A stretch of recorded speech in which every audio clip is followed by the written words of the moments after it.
sadhana. Once aim is achieved, then the sadhana itself will disappear. Then neither the sadhaka is there nor does sadhana exist. Vidyaranya Mahaswami answers the question about when sadhana stops. Samadhi is not ultimate. The absence of mental activity should not be considered as wisdom. Jivanmukti is something different, and Jivanmuktas practice Samadhi. Samadhi can be experienced only when the mind is developed with practice. This creates a big confusion in people. Samadhi starts with ekagrata and gradually increases into the stage of thoughtlessness, chittavritti nirodha. Samadhi is an experience within the mind like sleep. Atman never sleeps, dreams, or wakes. These stages are of body-mind. The speciality of Vedantic knowledge is that there is a complete balance between empirical activities and this experience. The beauty of the experience of Jivanmukti is that it is something original and it is what we call nature. A common opinion is that I do not need liberation while alive because I want to enjoy life provided I am assured of liberation after death. Sloka 52 elaborates this point and states that Dvaitins and Vaishnavas say liberation is after death. Only Advaita, Yoga, and Sankhya accept Jivanmukti. The meaning of liberation is that after death there is no rebirth. However, if desires remain, one will have birth because the desires are not completed. That is an important point. Vedanta and other such theories does not guarantee that after leaving this body, there will be liberation. If Atma is here and Atmajnanam is Mukti, then it can be had here and now. We do not experience Atma here because of ignorance. Another important reason why we do not accept this is because, as per the karma theory, it is said that the kind of life that we live in this world is an indication of the kind of life that we will have after death. Our attitude here leads to that next birth. If you like a worldly life with material enjoyment and hope for liberation after death, it is illogical and not in accordance with the theory of karma.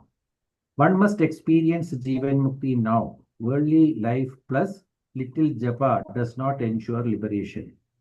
Sloka 53 talks about the fallacy of heaven. One renounces all these worldly experiences as well as heavenly experiences because they are not ultimate. They are not complete because of two reasons, Kshaya and Atishaya. Kshaya means that it decays. Every experience in this world is partly lost according to the mind. All worldly does not stay with you.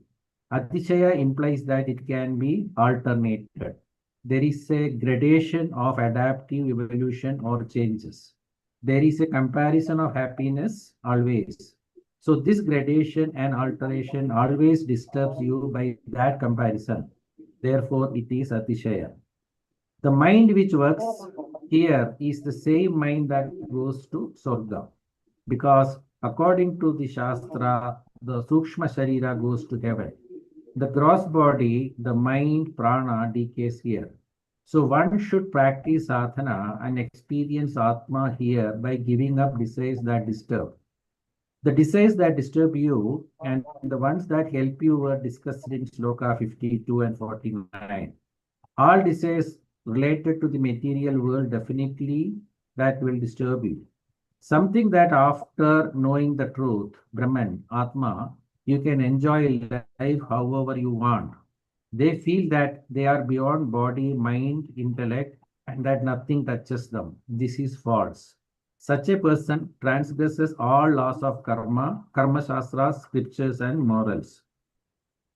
Sloka 54 discusses the difference between actual realization and imaginary realization. When we reach the waking state from dream and vice versa, we got there without any path or vehicle. It is an inner development called inner transmutation. It is not mutation nor physical transformation because you cannot tell anybody how you experience that. These changes happen. Just like that, consciousness from a lesser dimension or from a lesser stage transform into higher dimension. Actually, there are no lower levels Vedantic spirituality. That also is just for the sake of discussion. There is a discussion between actual realization and imaginary realization. Some people imagine that they have realization. This is imaginary realization.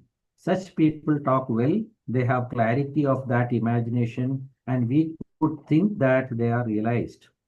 The actually realized person will not go after desires, passions, and habits. He has renounced them. The imaginarily realized person thinks that he can go after all this because he is realized. This is the clue of the point we will discuss in the next slokas in Panchadashi. Swamiji concluded with this. The main takeaway is that sadhana, shastra, guru, even samadhi are torches. We should use them and then drop them. The self is here now. Realize it in this life. That is Jivanmukti. Hari Om, Pranamam to Swamiji. Om Swamiji.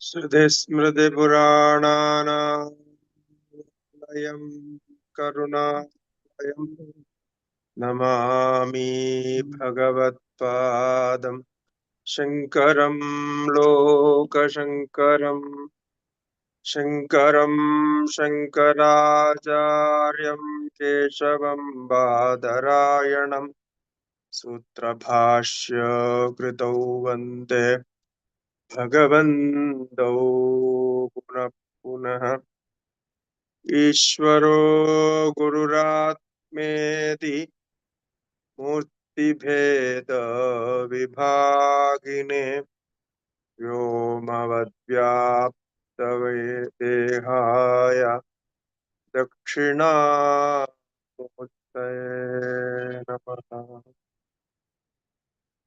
Namaste Shankarananda Gurupadam Pujanmane Savilasa Mahamoha Graha Grasaika Karmane Shri Gurubhyo Namaha Harihi Om Om Namo Narayanaya.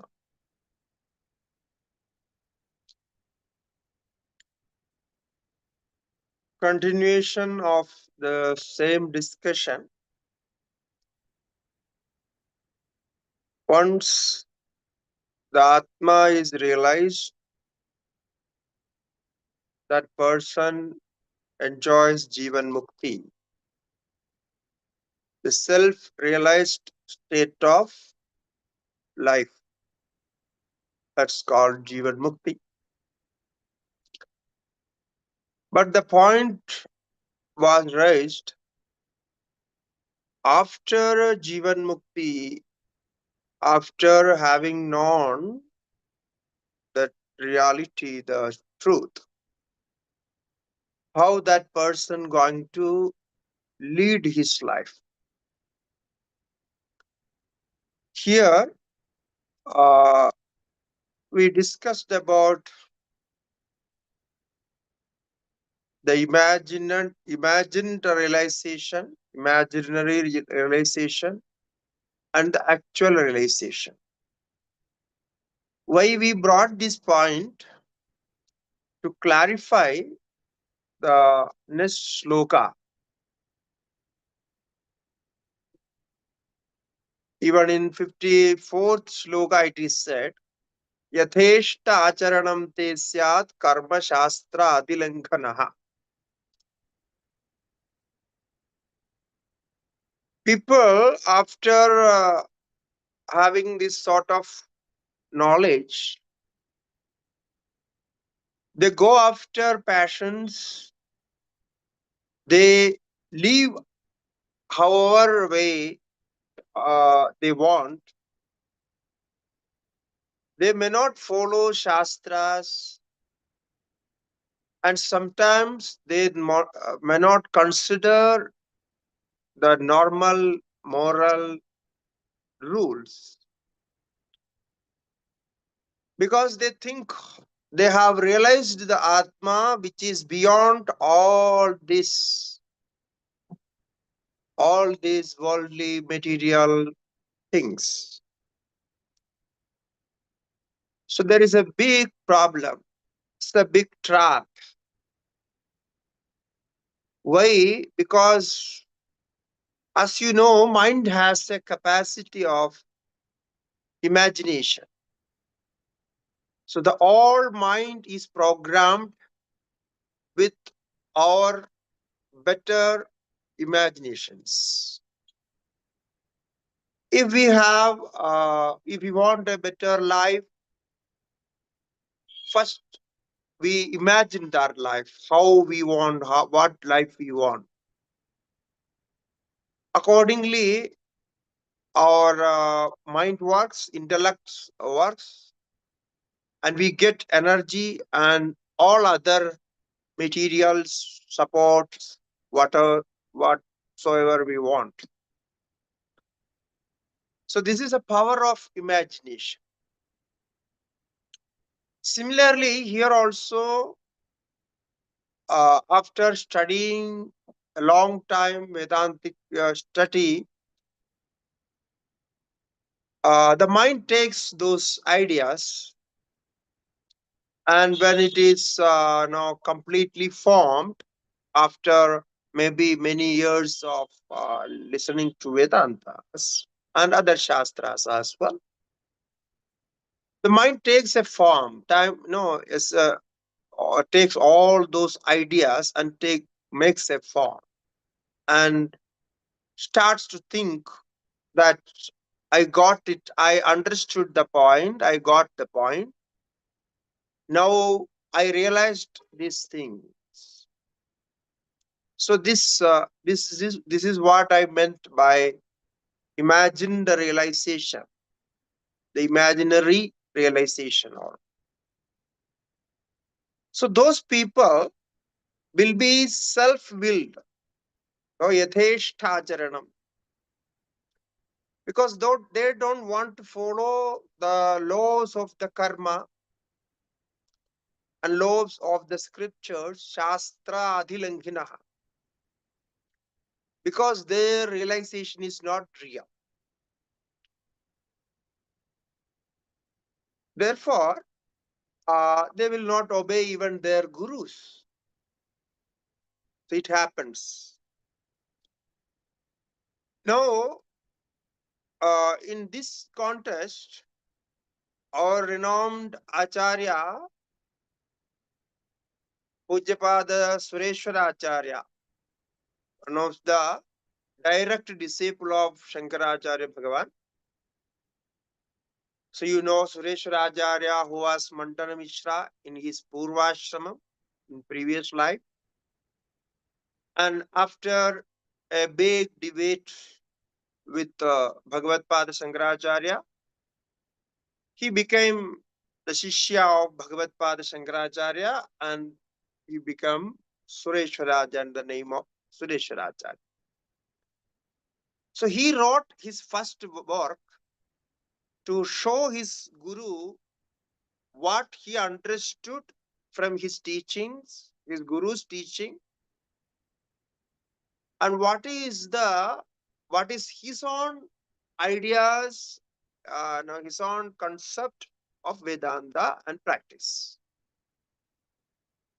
So he wrote his first book named as Naishkarmya Siddhi. It's very famous. It's a higher level of Vedantic textbooks. One of the Vedantic textbook is called Naishkarmya Siddhi.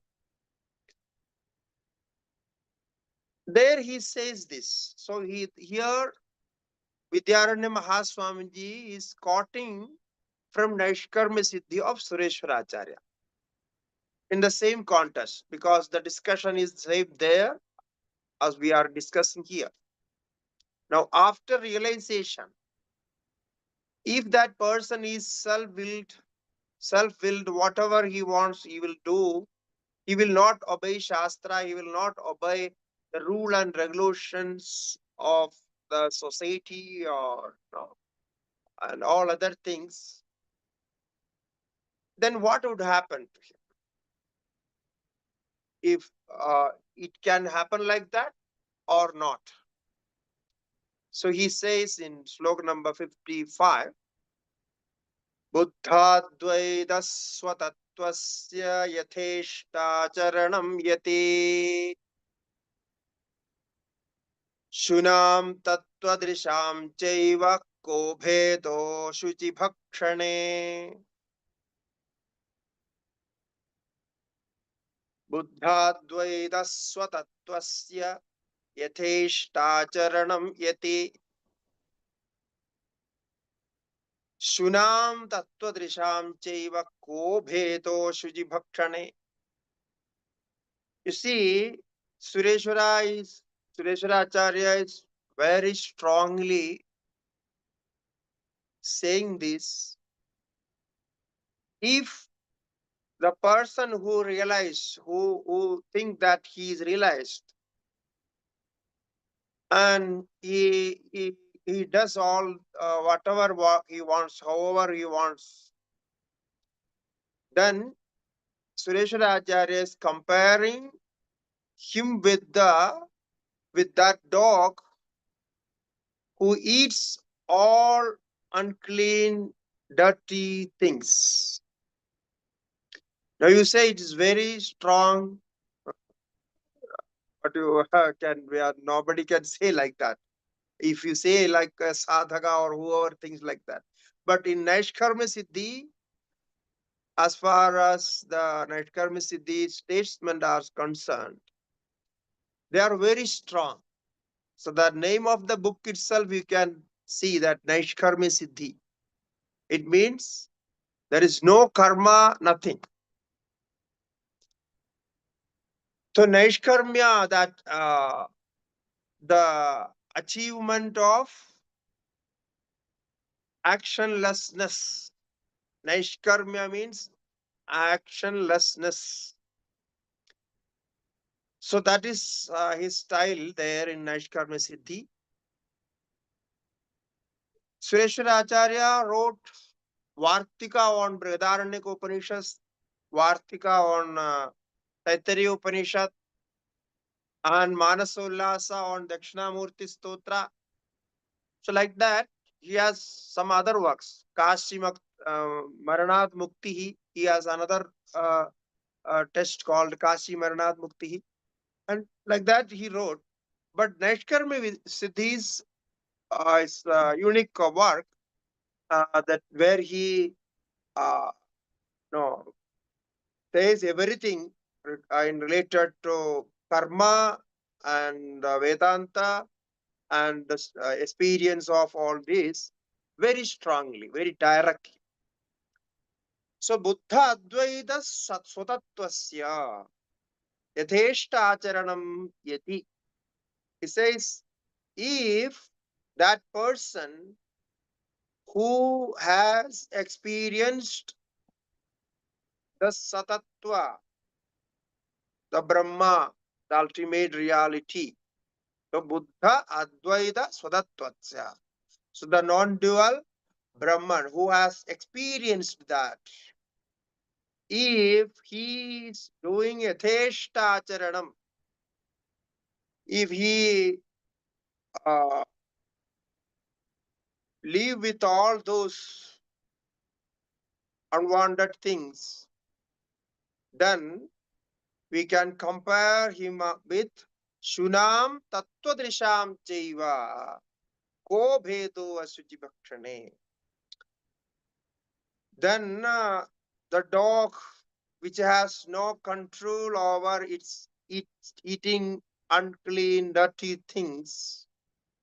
So then what is the difference between that dog and this so-called enlightened person? So Tattvadrisham, the knower of Brahman, the so-called knower of Brahman, and that dog which goes like, no, it goes and eat whatever it wants. So unrestrained life, if he leads Ashuchi Bhakshane, because God dogs and other you know, animals we know, they have not restricted or restrained life. So they have totally an unrestrained life because that is their nature. If you leave them, they will go and do as they want, so as per their natural tendencies. No, then what is the difference between this realized person and that dog? So it cannot be considered like that. Therefore, what here Mahaswamiji wants to say is the realized person, the actual realized person will not go after all this. He will be having a naturally restrained life. Why? Because by practice, he practiced for many years. Aneka janma samsiddhas tadoyadi param gati. So he was practicing from many life. It is not from this life. So bahunam janmanam ante jnanavan man prapadyate, Gita says. After many life, one get that realization, Vasudeva Sarvamiti, that Brahmajnana he gets. So in those lives, he was strictly practicing all these rules of sadhana and shastra. Now that whatever he practiced, it is there in him as samskaras, habitual impressions. So his mind cannot think otherwise, because uh, if you don't have that vasana, that kind of vasana, you cannot think like that. If you are thinking like that, it means you don't have such vasanas. So he has that vasana in him. He cannot go like this. He cannot go no leave like no anybody like that. Doing anything. So he will be in a disciplined and restrained life. So that is what it means. It is natural to him. He will be having that natural way of life. He is not uh, forcefully doing or forcefully following that. He will have those rules and of life naturally practiced by birth. So therefore, that is something very special. So you cannot act like a realized person. So if you enact as a realized person, that realization is not real. So such people can go like this. They will go out of the way. Shunam tattva vidrisham cha ko bhedo ashuchi bhakshane. Then say what is the difference between these two. Therefore, it cannot be accepted. So it is Naishkarmya Siddhi, 4th chapter. We have this shloka. Bodhat pura mano dosha matrat क्लिश्यत्यथाधुना अशेषलोक निन्दाच्चेत्यहो ते बोधवैभवम् बोधात् पुरा मनो दोष मात्रात् क्लिश्यस्यथाधुना. Then Vidyaranya Mahaswamiji says, before knowledge, that person, he was suffering only from the objects outside or from the samsara outside. He was suffering from those things by no normally he was suffering. Bodhat pura manodosha matrat klishyati.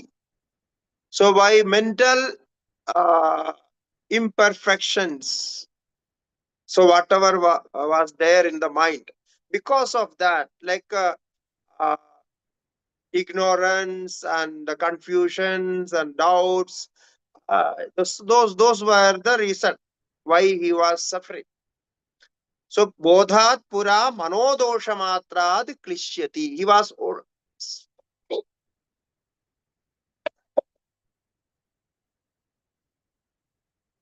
suffering only from those things.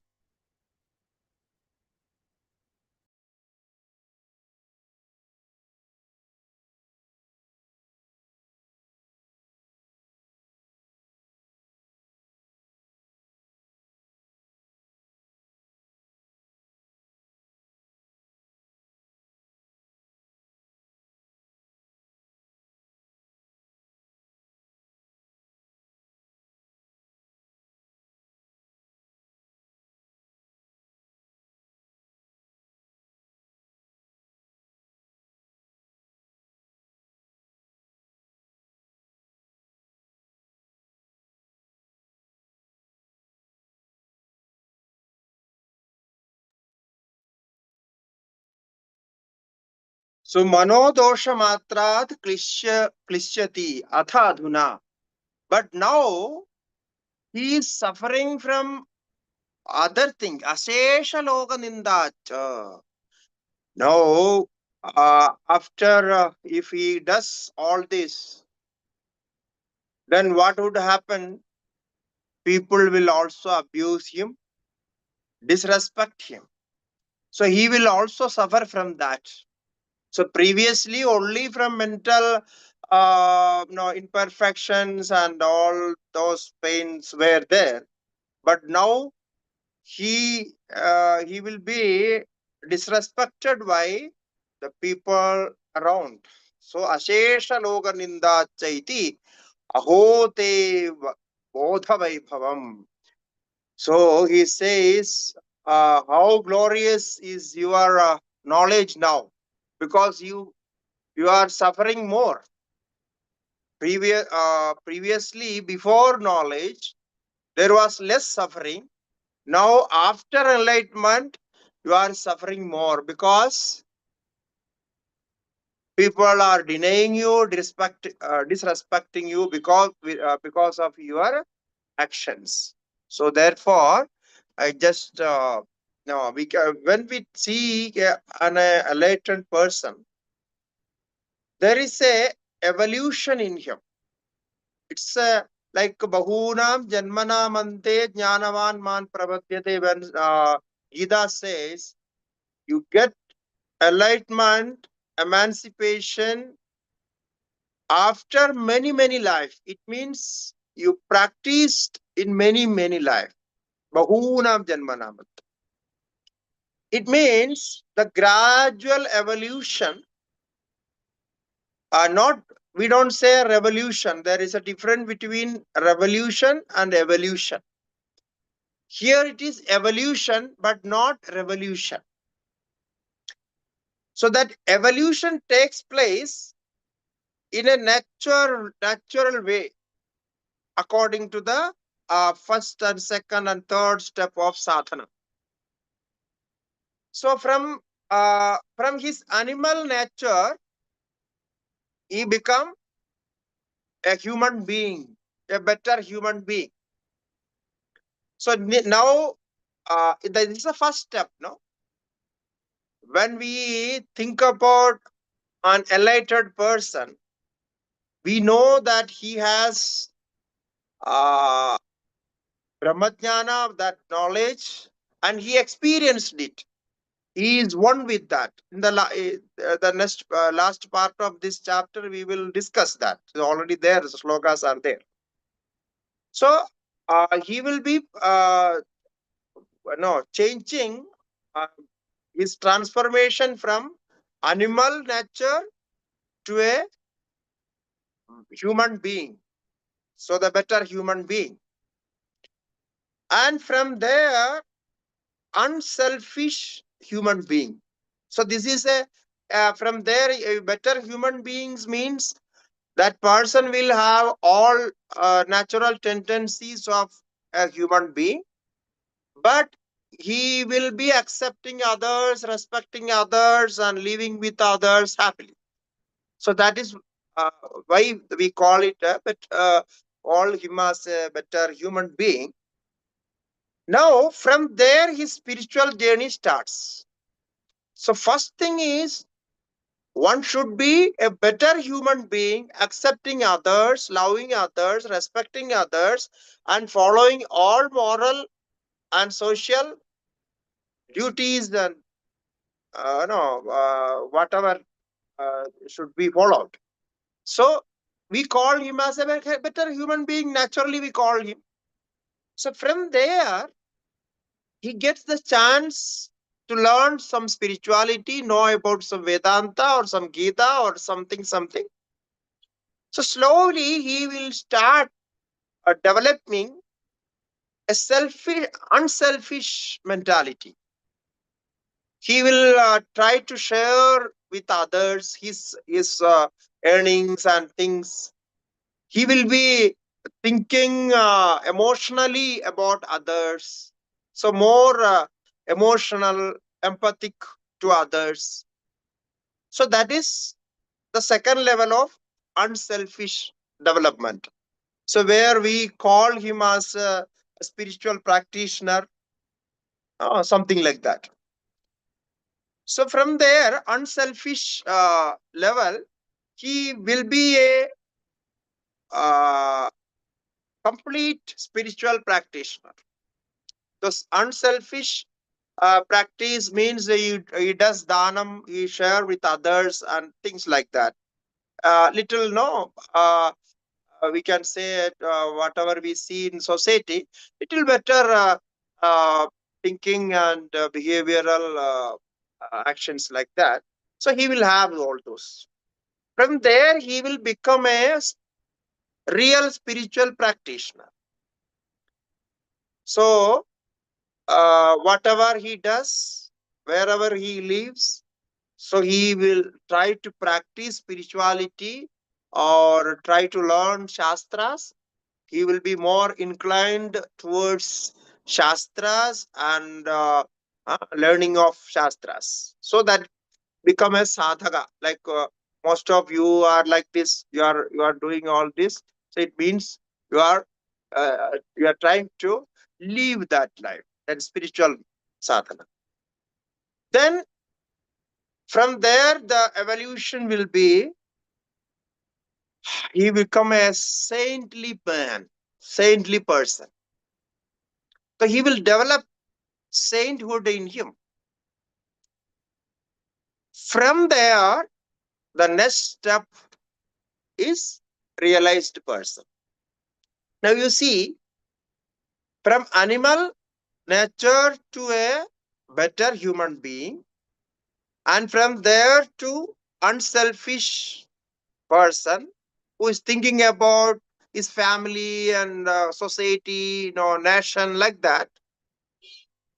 From there to a fully developed, fully practicing spiritual practitioner. From there to a saintly person, and after that he become realized person.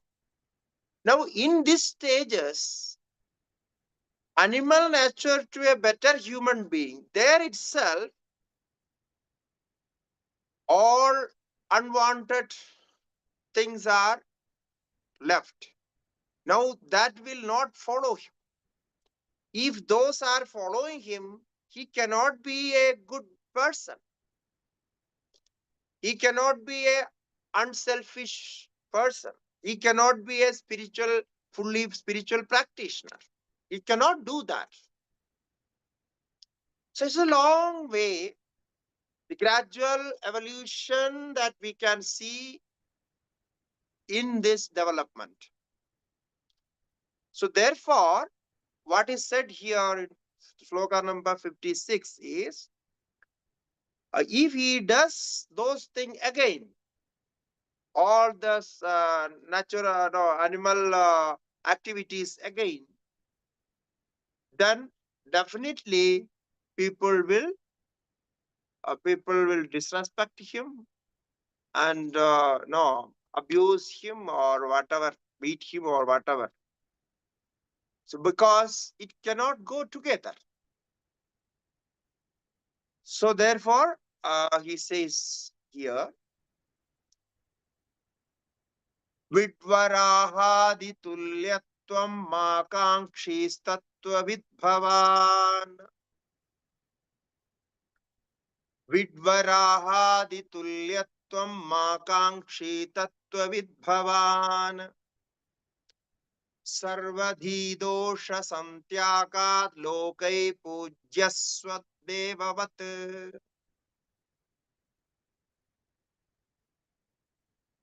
Now, that spiritual unfoldment happens gradually. It's a long, gradual process. So now, here he says, O knower of truth, Tattvavid Bhavan. So you are Tattvavid. So you are knower of truth. Do not sink into the level of pigs and other animals.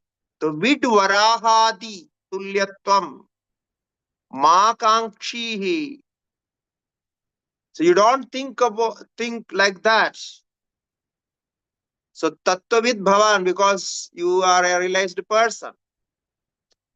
Sarvadhi dosha santyaga. Therefore, remove all the defects in your intellect. Sarvadhi dosha. Dhi dosha. Dhi means intellect, mind. So, remove all those defects from your mind and be worthy of worship. Pujyasva devavat lokaihi pujyasva devavat bhavan. Be worthy of worship. It means worthy of respect. So people will respect you. Why the respect? Because they think this person can guide us and this person is realized. So he understands our life better. So he can guide us. So we will follow his advice, his upadeshas, his lectures, his sayings. So therefore, he should be thinking like that himself. So otherwise, people will be confused. So, sarvadosha santyagad lokaihi pujyasva devavat. Therefore, it is very difficult we become a guru or acharya. Because guru acharya should follow all the system and customs of Shastra. He should live according to the Shastra, obeying all Shastra's practices. Why? It is called Loga Sangraha, for the betterment of the people. So, Kuryad Vidwan Tadasaktaha Chikirshur Loga Sangraham. In Bhagavad Gita, Bhagavan also says, Name Parthasti Kartavyam Trilogeshu Kinchana. Bhagavan says, O Partha, I don't have any duty in this world. I don't have to do anything here. But I do according to the Shastras. Why I do? Because people will follow me.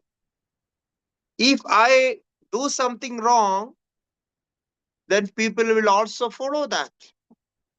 By mistake, if I do something, they will think that is also right because they respect me, they accept me. Therefore, intentionally I do everything in a right way according to the Shastras. Yadyad ajarati shresthaha tattadedevaro janaha. This is the rule there. So you see, Bhagavan himself says this point. He says, I am a realized person, I am Brahman. In many places he repeated this. I don't have any duties, any karmas, but I follow all the rules of karma. I just obey them because people will follow me. If I do something wrong, they will also do that and they will fall into papam and they will spoil their life. They will suffer. Therefore, for their sake, I do all these duties accordingly. So this is how Acharya should follow. The Acharya should follow all the better rules in the life and then they should show how uh, people should live and practice sadhanas. So they themselves practice and then show to the uh, followers. So in one place in Shastra it is said, uh, what is the definition of Acharya? Who is Acharya? It is defined in Shastra. Achinoti ja shastrarthan acharye yojayedapi स्वयं आचरते यस्तो आचार्यस्तेन च उच्यते आचिनोति च शास्त्रार्थान्. He studies all the scriptures. He spent so many years to study scriptures. Achinoti च शास्त्रार्थान्. Then he understands what is there in those scriptures. So achinoti शास्त्रार्थान् acharye yojayetapi. Then taking those teachings, he teaches others. So he become a master, a acharya, a teacher. So he collects all the information from Shastra, study himself and teaches us. It's not only that, swayam acharate yastu. This is important. And he himself practice those teachings. So this is the third point. He studies and then he teaches, he gives that knowledge to others, share with others, impart that knowledge to others. Then he himself practices that. So, swayam acharate yastu, acharyastena uchyate. Therefore, it is very difficult. If you are not practicing himself and only you are teaching and preaching, it doesn't work. People will not accept. And that is why it is said, you have to be lokaihi pujyasva devavat. To be worshipped by world of the followers or who are. You be a worthy of worship. So practice like that. Try to lead the life like that. So sarvadhi dosha santyagat loke pujyasva devavat. काम्यादिदोषदृष्ट्याद्या कामादित्यागहेतवः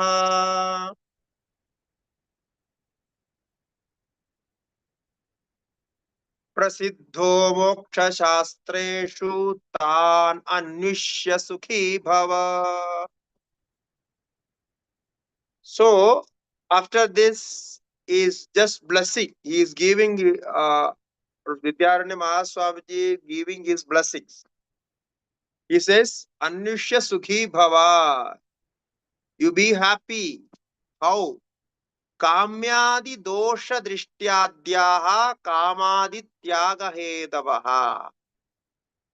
Now, how can you renounce or remove all your passions, desires, unwanted desires, how can you live? So, Kamya Adi Dosha Drishtya. Ah, seeing defects. Dosha Drishti means seeing defects in those desires. So, what are the defects? Because if you have one desire, to fulfill that, you have to practice, you have to do something for that. So, to fulfill that desires, the particular desire, you have to collect the whatever needs for that and do some uh, effort for to fulfill that. So you will go after that, and with that the karma action, and karma will bring punyam and papam, good and bad, attachments, bondage, confusion, suffering, everything will come connected with that. So that is the problem with unwanted desires. So those desires should be abandoned, seeing defect in them. So kamyadi dosha drishtya, we have to continuously practice this. When we have a desire, think about that. Now this desire has come, what this desire is going to do, how it is going to act on me, what would be the after effect of these desires. So think one after another. So then the desire which is going to help you should be protected, and the desire which going to destroy you, disturb you, going to give you suffering should be removed. So this Viveka discrimination is necessary for a sadhaka. So he is giving that advice. Kamyadi dosha drishtyaadyaha kamadi tyaga hetavaha. Prasiddho moksha shastreshu. Where you can find those these practices? He says Prasiddho moksha shastreshu. You study moksha shastra. You discover from those scriptures of Vedantic scriptures like Srimad Bhagavad Gita, Upanishad, no, those Prakarana Granthas. So you discover from there, Prasiddho Moksha Shastreshu, Tan Anvishya Sukhi Bhava. Investigate from those Shastras and find out those advices and then practice it. Here, practice is important. Just knowing the advice, knowing the Shastra, listening to the Shastras, just reading them, won't give any result. So, tan anishya sukhi bhava. Investigate, do some research on that, discover those advices, and try to practice them. So, this is a simple technique given to us by Mahaswamiji. He says how we can uh, disconnect these desires from our mind, and how we can find defects in those desires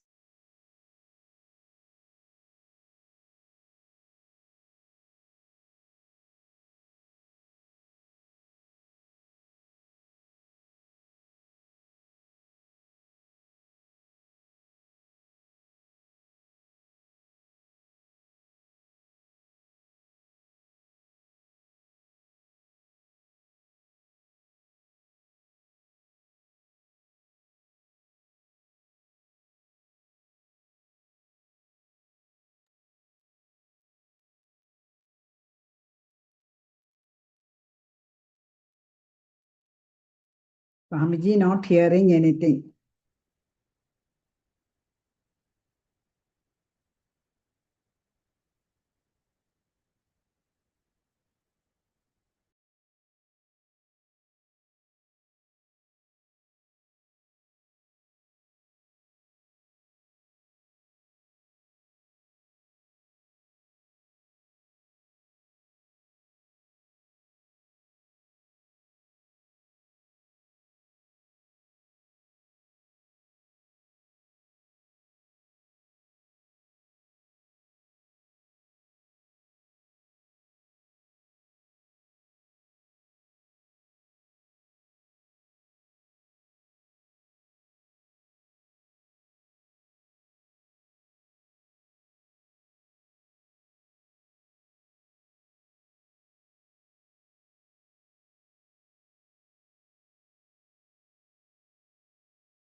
Hari Om.